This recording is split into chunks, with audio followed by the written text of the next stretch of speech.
Again, I'm Ameenah Abdulla. I'm an author, business owner. Okay, so this is me as a kid. This is probably was about, I was a kid. But I was loved as a kid. You know, I was the only child. My mother took very good care of me, my mother, my grandmother.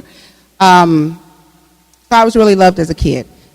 Somewhere between losing my father to a drunk driver, and you remember that game at school where you used to play where we're not talking to her today? I don't know if anybody played that. We played that at our school where you came to school, and if they didn't like you that day, they wasn't talking to you that day. So somewhere between that and then growing up, having your first crushes, and then your crush telling you that you're not as fun as other people and deciding to leave you behind. So somewhere in between there, I rendered myself unlovable, or I rendered myself not good enough. Contrary to the way I grew up, I just rendered myself these things. And so out of that, I began to make really bad decisions. Bad decisions that took an effect on my family as well as myself. I began to make very toxic friendships. And then all that's where I began to feel, it was just a way of telling me I felt how I was feeling, and that was unlovable and unwanted. So growing up, like I said, I was the only child, and I felt guilty for what I had. I really did. I felt guilty for what I had. I felt guilty for my circumstance, so I went out to try to save others. That was my thing. I wanted to save people and at least share what I had at home with others. Unfortunately, the people that I would go after were those that were not worthy or worthy of my time as far as trying to save them. Because my mother always told me, you know, it's a lot easier for people to pull you down than it is for them to pull people up, right? So I would be trying to help people, and I'd go down further and further and further, and it became just like a never-ending cycle. So again, like I said, it manifested through my relationships, causing them pain and leading to very toxic relationships.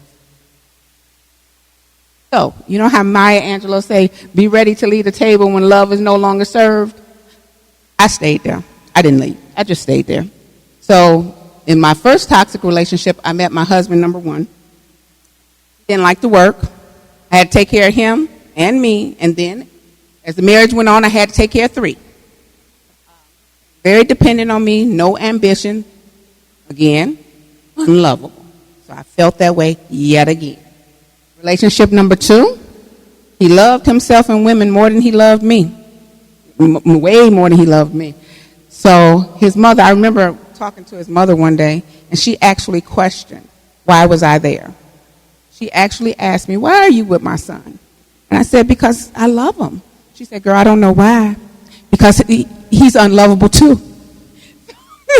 So my thing is, you know how they say, you know how Maya Angelou said, when somebody shows you who they are, believe their colors, believe them for what they say. My thing is, when a mother tells you, start running. I didn't run fast enough. Husband number three, he was the icing on my crazy cake, as I call him. He came with three forms of abuse: mental, emotional, and physical. And he had the right person for it, because he caught me at a time where it was, you know, I was very vulnerable. I had low self-esteem. I had two children. So I was yet again trying to save people other than saving myself. So people would give me reasons to leave, but I come up with even more excuses to stay. More excuses. So my wake-up call was, one day I was walking my daughter, who's now 29. I think she's 29. Yeah, she's 29. 3 kids. I was walking her to school one day, and we were having a conversation. You know how you walking your baby to school, and, you know, birds chirping, you know, it's a good day. So we're walking, and we're talking, and she stops, and she says, Mama, when I grow up, I'm going to fight real good. And I looked at her, and I said, well, why are you going to fight real good? You know, Ariel, why are you going to do that? She said, so that I can make sure that he hurt as much as me. Who's he? She said, my husband. At that time, I'm telling you, I get emotional when I think about it. At that time, I think I felt like an epic fail of a parent. My heart dropped. I was heartbroken because my daughter was standing here making a defense plan to be a battered woman. And I just didn't know what to do with that. And I don't get speechless too often. I didn't know what to tell this kid. So what I immediately started doing was telling her, no, you don't deserve that. No, you better than that. And if anybody mess with you, they got to answer to me. I'm going on and on this mother rant, trying to make up for the feeling that I was feeling. Then I started thinking, well, I'm somebody's daughter too. I deserve to be loved too. Everything I'm telling her, I deserve that for myself. But how can I tell her anything and show her nothing? Right? So at that time, I got it together, and I reinvented myself. I started getting self-help books. It wasn't easy. I got a therapist. I started talking to people. I began to know me, and the more and more I did that, I began to see what was being said to me all along, that I wasn't unlovable. I actually had brought a lot to the table. I was a good person. All these things that my environment outside of my home was telling me, it wasn't true. Okay. So then, I like to think that when you get to a certain point in life, you can't, you're blessed all the time. You're blessed every day you get up, it's blessings. But a lot of blessings you fail to see because your vision is bad.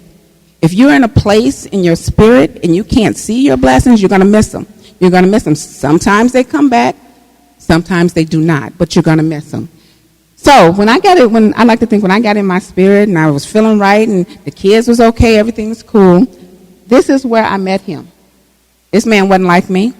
Okay, we was the same age, but he was Palestinian, been raised in Kuwait, came with a whole different set of cultural beliefs that I knew nothing about at the time. However, when he came along, he showed me the type of love that my mother always said was out there for me, right? So he showed me what's called agape love, which is unconditional, those of you who know about agape love. And being that I had worked so well on myself and my family, I actually recognized it. I ain't going to tell you this was no magic carpet ride, no Aladdin and Jasmine. No, it wasn't none of that. It was none of that. We had to deal with a lot of angry family members, mostly on his side, because my side was cool. They was cool. They didn't mind, just as long as we was happy. They actually married him off because I was not good enough. So they married him off, took him back home, got him somebody else, and they had a whole good time. But then when he woke up and he realized that, it was me, I was all right. That old girl was all right. I didn't need to leave her like that. Then he came back. But I tell you, during that time, it was very easy to become broken again. All that work that I had put in, it was very easy to go through that again because of what was going on. But being the work that I had done, I noticed that wasn't none of my business. I ain't had nothing to do with that. That was not a personal reflection on me. How you were talking about me or what you thought or what you didn't think had nothing to do with me. Okay, so I had to find out, I had to remember those things. So this is the final product of 20 years, 9 kids, 3 grandkids, 3 dogs, and 3 successful businesses.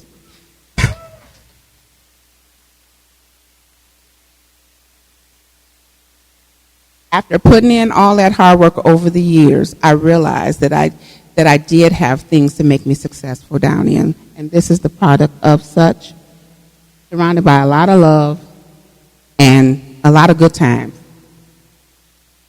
Okay, so this is steps to self-love that I practice, that I believe that everyone should practice because everyone deserves it.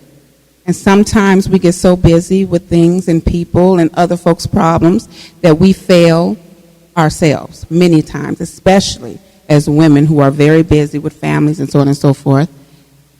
Forgive yourself. Forgive others because you're going to make mistakes. That's what you're here for. Well, I'm going to take that back. I don't like the word mistakes. You're going to have situations, okay? Because I believe in faith, right? So I don't believe it's ever a mistake. If he put us here, he created us, so therefore it can't be a mistake because he already knew what we was going to do. So I look at them as all journeys. So forgive yourself, forgive others, so you can move forward to the next level. Tighten up your circle. Let go of toxic relationships and surround yourself with what works for you. Eat well, that's important. That's really important. Exercise and manage stress. That goes a long way when you're trying to self-discover yourself. It goes a long way. Meditate, pray, and speak affirmations. That is important. My mother taught me to take Post-it notes and put them all over the bathroom, the medicine cabinet. So when you come in, you see all these affirmations so you don't forget who you are, what your purpose is. Do a lot of praying, Continue to grow and learn. That is so important. Continue to learn. Because when I was going through this, I went to school. I got degrees. I learned something, and that in itself takes you to a whole nother level. So invest in yourself. And finally, whoever told you you wasn't lovable, they lied. They lied. And the only way to disprove a lie is to discredit it. So you go and you be great and you take that time and you love yourself. Know and believe that you're worthy and that you are lovable.